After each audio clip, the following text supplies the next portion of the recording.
want to circle back into the crypto conversation now, because we spoke about meme coins earlier. Obviously, that's a vertical that you're super bullish on. So I invest in three things. One, I invest in trends. Two, I invest in narratives. And three, I invest in teams. That's it. So what's the narrative of the bull run? I want to invest into that narrative. What's the trend? Trends is micro pumps or micro cycles inside of the narrative. So for example, biggest bull run cycle in history because institutions are in. Okay, that's the narrative. What's the trend inside of that? We had an AI trend when NVIDIA rolled around that lasted maybe 4 months. Is it going to come back? I don't know, but I rode that trend. Meme coins, okay. Is it a longer trend? Is it potentially a narrative? I don't know, but it's there, it exists. So making money off of momentum. So narratives, trends, teams. Teams, you have to invest into winning teams. The reason I bought 1% of PancakeSwap supply last bull run was because I realized that CZ was inconspicuously involved. In 2017, when I bought BNB at $2, I bought it because I went on the exchange, I went on Binance, I was like, okay, I'm gonna bet on this guy. Who did I bet on? I bet on CZ. I didn't bet on BNB. I didn't bet on the Binance Smart Chain. I didn't bet on PancakeSwap, the token, and that being the #1 DEX on the BSC chain. No, none of that. I bet on the team. And the team is what carried. If you bet on Elon, not on Tesla, that's how you're gonna make money. You're betting on the winning person, on the player. So there's different teams, there's just different people worth investing in. So when Luca came to me, Luca Nets from Pudgy Penguins, and he's like, hey, Luke, there's the opportunity for us to buy out Pudgy Penguins. Do you want in? I'm like, 100%. Was it just the IP that I was looking at? No, I was looking at him. I invested in him. He's the winning horse. Trends, narratives, and teams. It's the name of the game. So that's how I think about it. I don't look at Bitcoin. I don't look at Ethereum individually. I don't look at meme coins. I take a bigger perspective view of the market because these are the things that have worked for me. So what are the narratives that I see? Institutionalization of the major projects. So I talked about last year, Ethereum ETF becoming approved. People said I was crazy. I was 3-4 years out. They don't understand the growth of exponential curves. They don't understand the law of compounding effect. So clearly the time between Bitcoin ETF approval and Ethereum ETF approval is going to be shortened because there's proof of concept.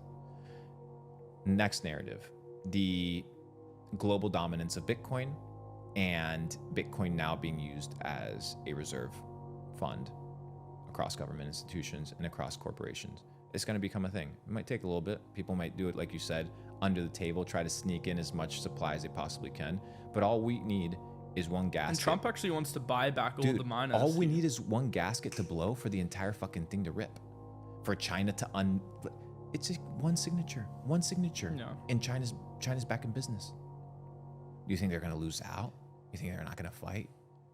100% they will. That's asymmetrical upside for you. There you go. Pretty much unlimited upside on an event like that, but downside is, and because they're realizing, hey, we don't have to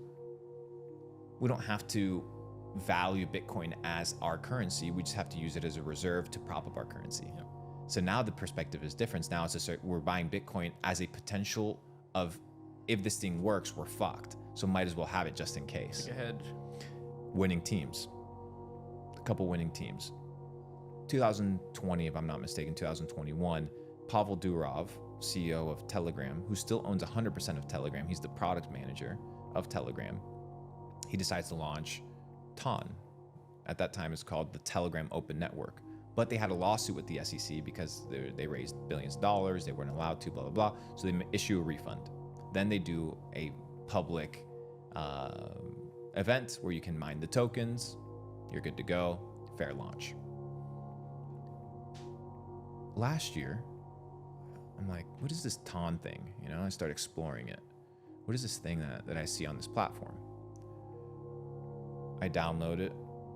I download a wallet on my Telegram. I start utilizing it. I'm like, oh shit, like this is the future. Why? Well, because the guy that owns the platform of communication, the distribution, the 950 million users, he's the same guy that is now allowed a payment infrastructure and a blockchain to be built on top of what he already owns. So if this guy for the last decade has been the product manager of his own company, there's only 30 people working on Telegram. It's an ultra profitable company. They're censorship free resistant, which is what you need in order to transact. You need freedom of communication and freedom of transaction in order to be truly free. Track record of winning. Yes. Okay. Let me bet on them. Yeah. Very simple. So at a $3 billion market cap, I start shilling the fuck out of TON. Yeah. Why? Because it's obvious. What's it sitting at now? Like $25 billion market cap. Yeah. What do you see the upside on Ton? You think it can go? It's a $25 coin. Yeah. I think it hits $100 billion market cap. Dude, it's the only bear market proof crypto in the world.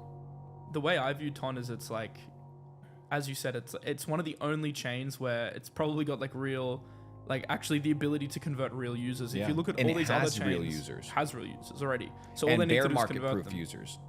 Yeah. Because now they rolled out a crazy feature on Ton. So Telegram, the fusion of both, I can now send money via USDT to your Telegram username. So cool. I tried it out the It's other day. fucking I can sick. literally just ping you It's sick. It's sick. $1 million if I wanted, like right now. It's crazy. It's insane. Instantly.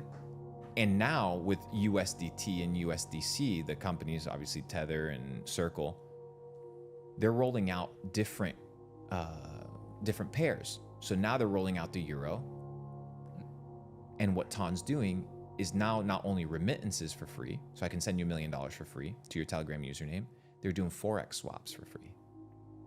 So now I can swap from USDT to euro and off ramp for nothing off of a fucking communication application, dude. It's crazy. It's the path of least It's resistance. like WeChat in China. It's a super app. Yeah. It's a decentralized super app. It's the ambition of a decentralized super app. Once again, winning teams. So you look at winning teams, you look at the trends, the narratives. People are on mobile. People utilize their phone. People don't want to download 90 applications. Most people are not hopping on their...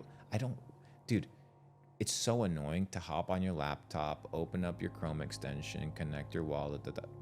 We do it because we have to for security purposes. 99% of people, they don't want to do that shit. They want easy access, safe blockchain, protection, communication, transaction. That's it. You know what's funny though? Even the janky meta